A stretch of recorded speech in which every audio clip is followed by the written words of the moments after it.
Our brain is a complex organ. It produces electrical impulses which control our movement, thoughts, and even memories. These electrical impulses are transmitted by neurons, a network of cells that are found in the brain and throughout the body. Neurons transmit an electrical impulse and send messages to nearby neurons and the rest of the body using neurotransmitters, a kind of chemical messenger. Now, what happens when this rhythmic impulse does not follow its rhythmic pattern?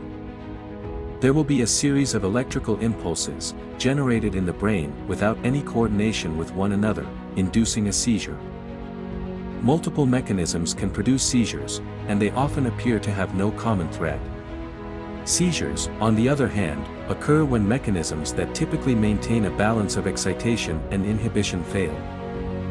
As a result, there are typically safeguards in place to prevent neurons from generating too many action potentials, but there are also mechanisms in place to stimulate neuronal firing so that the nervous system can work properly. Seizures can be caused by disrupting or encouraging systems that limit firing or facilitate excitement. At its most basic, the nervous system is a function of its ionic milieu, the chemical and electrical gradients that provide the environment for electrical activity. As a result, some of the most easily recognized excitability controls are the ways the nervous system maintains the ionic environment. The electrical basis of resting membrane potential is one example. Given that action potential generation is necessary to CNS function, the resting potential is regulated usually such that neurons are not constantly firing but are close enough to the threshold that they can discharge. Controlling resting potential becomes crucial in order to avoid the excessive discharge that is commonly linked with seizures. A neuron normally has a high potassium concentration, as well as a high extracellular sodium concentration and other ions, resulting in a net transmembrane potential of -60 MV. If the balance is upset, for example, if potassium levels rise in the extracellular space, this can cause depolarization, which can lead to abnormal activity in a variety of ways. Terminals may depolarize, resulting in transmitter release, and neurons may depolarize, resulting in action potential discharge. Pumps, such as the sodium-potassium ATPase, are present in the plasma membrane to maintain chemical and electrical gradients, increasing the possibility that a malfunction in these pumps could induce seizures.